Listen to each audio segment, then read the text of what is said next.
Bismillahirrahmanirrahim. Assalamualaikum warahmatullahi ta'ala wabarakatuh. Muslimin muslimat yang dirahmati Allah. Dalam mengharungi kehidupan duniawi yang serba mencabar, tiada siapa yang terselamat dari melakukan kesilapan. Marilah kita sama-sama mengharungi sebuah hadis yang berbunyi, Kullu bani Adam khatta'un wa khairul khatta'in at-tawwabun. Setiap anak Adam melakukan kesalahan, dan sebaik-baik orang yang melakukan kesalahan adalah mereka yang bertaubat. Setiap kita perlu ingat akan tanggungjawab masing-masing, memelihara diri dari anasir yang buruk. Tetapi ada kalanya kita tergelincir dalam kancah kemungkaran. Agama Islam juga telah meletak batasan-batasan yang jelas. Tanggungjawab kita adalah berusaha mengikuti perintah Allah dalam menjauhi dan mengelakkan batasan-batasan tersebut.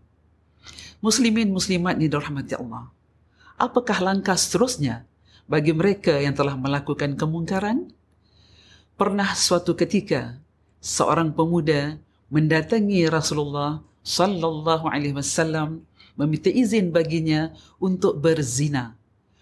Para sahabat yang ada ketika itu mula mengherdiknya. Rasulullah sallallahu alaihi wasallam lantas mengarahkan pemuda itu mendekatinya lalu bersabda, "Adakah kamu redha perbuatan itu terhadap ibumu atau anak perempuanmu atau kakakmu dan atau makcikmu?" Pemuda itu menjawab, "Tidak ya Rasulullah."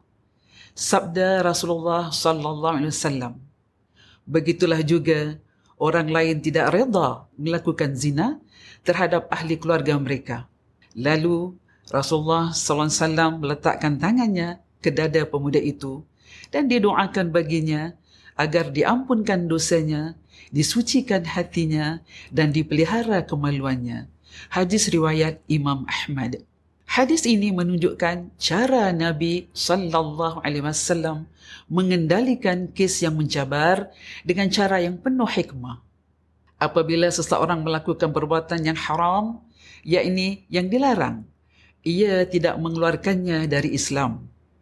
Perbuatan yang dilarang, yang dilakukan itu tidak menghalangnya dari mendapat taubat dan rahmat dari Allah. Sebesar manapun kesalahan dan dosa yang dilakukan, pintu taubat sentiasa terbuka bagi mereka yang ikhlas.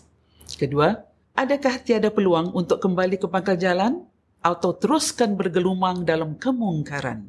Kita sebagai umat Islam tidak digalakkan untuk berputus asa daripada rahmat Allah, kerana rahmat Allah itu amat luas dan rahmat Allah mengatasi kemurkaannya.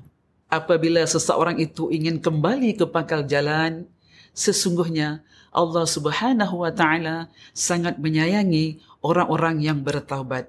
Dalam masa yang sama, hendaklah mereka mendapatkan bimbingan yang betul dari orang-orang yang berilmu serta benar-benar mendapat sokongan dan dorongan dari keluarga yang tercinta. Allah Subhanahu wa taala berfirman dalam surah Al-Furqan ayat 70 yang bermaksud, kecuali orang yang bertaubat dan beriman serta mengerjakan amal yang baik, maka orang-orang itu Allah akan menggantikan pada tempat kejahatan mereka dengan kebaikan, dan adalah Allah Maha Pengampun lagi Maha Mengasihani. Itulah janji Allah dan Rasul-Nya buat kita, agar kita sentiasa memohon keampunan dari Allah Subhanahu wa taala. Semoga Allah menggantikan dosa kita disebabkan kejahilan kepada kebaikan, sebagaimana firman-Nya di atas tadi.